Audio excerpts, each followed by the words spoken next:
Metrums Radio. Yo, what's up? Baby, let's go. All that you want, all that you can have, boy. Got me spread like a buffet, bon night. Now they always say congratulations. Come on, strip that down for me. I'm on my way.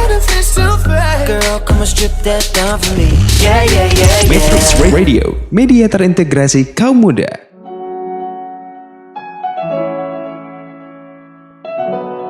Assalamualaikum warahmatullahi wabarakatuh. Hai, balik lagi sama Nafila. Setiap orang pasti pernah yang namanya emosi atau marah. Hal ini normal terlebih dalam menghadapi persoalan hidup.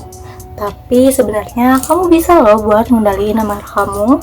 Sebenarnya kalau marah terus-terusan itu juga nggak baik buat kesehatan diri kamu. Nah, nggak mau kan masalah kamu buat diri kamu jadi lebih menderita? Nah, makanya yuk simak cara mengendalikan diri versi Nafila. Oh ya, disclaimer dulu sebelumnya, cara yang aku akan sebutin ini adalah yang biasa aku gunakan saat aku menahan emosi aku. Kalau kalian ada cara jitu tersendiri, boleh banget buat komen di bawah ya. Cara pertama yang biasa aku lakuin adalah tarik nafas perlahan dan dengan tempo yang lambat. Karena ketika kita marah, kemungkinan nafas kita itu akan pendek-pendek dan lebih cepat. Menarik nafas yang dalam beberapa kali itu bisa mengendalikan emosi kamu. Dan itu cukup efektif kok di aku, tapi temponya harus perlahan ya. Kedua, kamu bisa membuang pikiran negatif kamu jauh-jauh. Karena pikiran negatif itu datang dari pikiran kamu sendiri. Misalkan dalam sebuah masalah, kamu memikirkan jalan yang terbaiknya. Hal tanpa disadari, terkadang masalah bukan yang mendorong untuk kamu berpikir negatif, melainkan pikiran dan asumsi buruk yang kita pikirkan. Maka dari itu, menjauhkan pikiran-pikiran negatif juga mampu loh buat mengendalikan emosi kita. Selanjutnya, usahakan untuk tidak mengungkapkan emosi atau meluapkan emosi kita saat itu juga.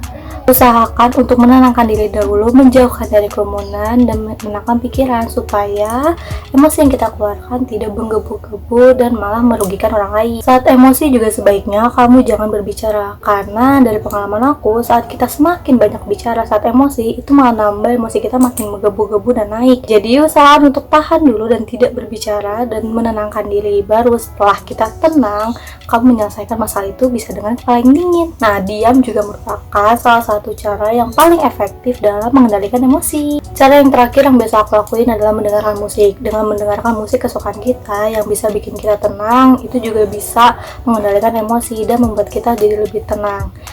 Jadi, mencari solusinya bisa lebih dengan kepala dingin, tidak dengan emosi. Nah, itu dia beberapa cara mengendalikan emosi versi aku.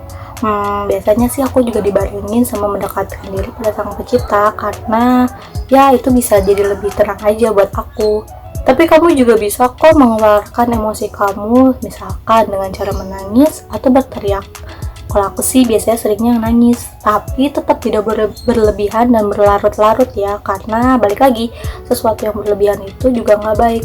Dan jangan sampai meluapkan emosi kamu itu merugikan diri kamu dan merugikan orang lain, oke? Nah, kalau kalian punya cara jitu tersendiri dalam mengendalikan emosi, kalian bisa banget buat tulis di komentar dan sharing sama yang lainnya juga, supaya yang lainnya jadi makin tahu juga. Terima kasih buat yang udah nonton, semoga video ini bermanfaat. Dan jangan lupa tetap jaga kesehatan ya. Wassalamualaikum warahmatullahi wabarakatuh. Bye-bye.